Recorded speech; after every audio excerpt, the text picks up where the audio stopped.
Shërbimi rus vepron në një mënyrë hibride përmes një sistemi që tashmë është vendosur në Rusi në nivel shtetëror, si një program shtetëror për militarizimin e shoqërisë, duke shfrytzuar lidhjet historike mes dy kombeve për të ndikuar në Serbi.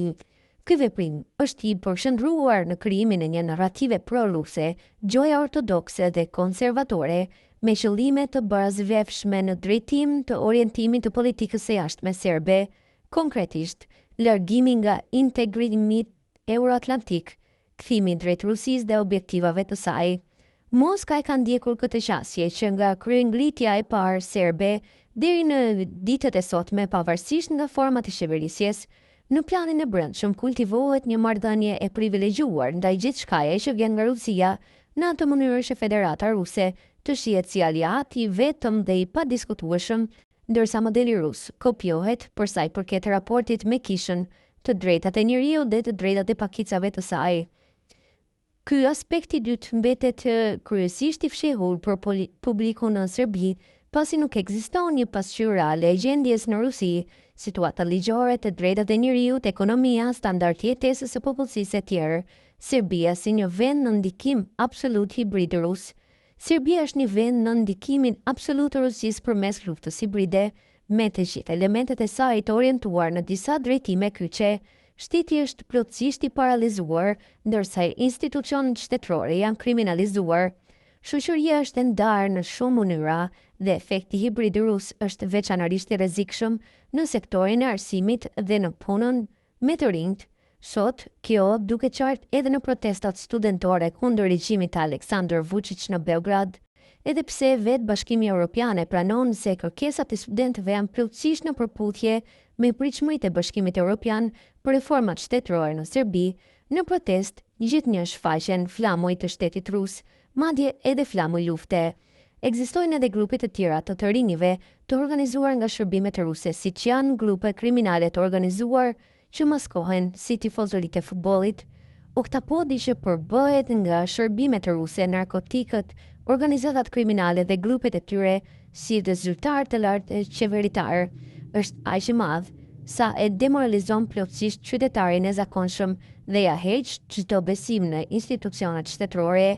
Kriju i këtij oktapodi nga ana serbe është Aleksandar Vučić, ndërsa personat që punojnë për zbatimin e interesave ruse janë Aleksandar Vulin, Milica Đurđević, Nenad Popović, Misha Vačić, Dragoslav Bokan, Branimir Nestorović dhe Vajislav Šešelj.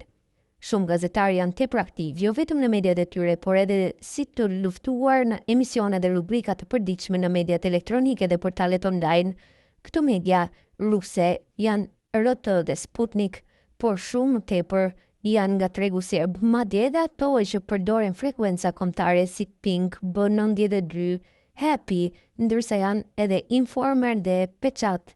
Madje edhe televizioni me licencë si BS, Euronews Serbia, ftohen më shpesh në programe përfaqësues pro-rus se sa mbështetës të botës euroatlantike. Detyra e këtyre njerëzve dhe mediave është të krijojnë një imazh të shtrembëruar të realitetit për disa arsye. Servimi i përmbajtjes mediatiko pro-ruse të fabrikuar dhe të konstruar, qëndrim iracional dhe jo kritik ndaj fenomeneve historike dhe shoqërore, i ngjyrosur me përjetime emocionale të Rusisë si alat historik, partneri fuqishëm dhe subjekti i drejtësishëm në skenën ndërkombëtare, qëndrim emocional ndaj bombardimeve të vitit 99, qëndrim ndaj çështjes së Kosovës, ku Rusia perceptohet si mbrojtëse ndërsa NATO si armik. Për këtë arsye popullata thuajse nuk di asgjë për vetë Rusinë dhe jetën atje, për rendin e saj autoritar. Vetëm një numër shumë i vogël njerëzish nga Serbia kanë pasur mundësinë të jetojnë në Rusi dhe kjo kur nuk është temë në media. Këta persona, organizata, grupe dhe institucione duhet të monitorohen dhe ndaj tyre duhet të merren të gjitha masat parandaluese, sepse jo vetëm që rrezikojnë sigurinë e Ballkanit, por edhe në të gjithë Europën. Shërbimet inteligjente ruse kanë tentuar tashmë të organizojnë grupe të shteti në malin e Zi, Maqedoninë e Veriut, ndërsa përmes Milorad Dodik destabilizojnë në mënyrë të vazhdueshme Bosnjë-Hercegovinën. Ndikimi rus dhe ideja e botës serbe në malë të Zi dhe Bosnjë-Hercegovinë. Ndikimi rus dhe ideja e botës serbe në malë të Zi dhe Bosnia-Hercegovinë përbëjnë dy pika kyçe të veprimit gjeopolitik të Kremlinit në Ballkanin Perëndimor. Këto dy shtete janë veçanërisht të ndjeshme për shkak të përbërjes së tyre multietnik, trashëgimisë historike, institucionale të dobëta dhe orientimit të tyre gjeopolitik midis BE-s, NATO-s dhe Rusisë. Malezia është antar i NATO-s që nga viti 2017, gjë që bie drejt për drejt në kundërshtim me interesat ruse. Megjithatë, ndikimi i Rusisë nuk shfaqet vetëm në pozicionet e politikës së jashtme, por edhe në mbështetje për strukturat konservatore dhe proruse, shpesh përmes kornizës ideologjike të botës serbe.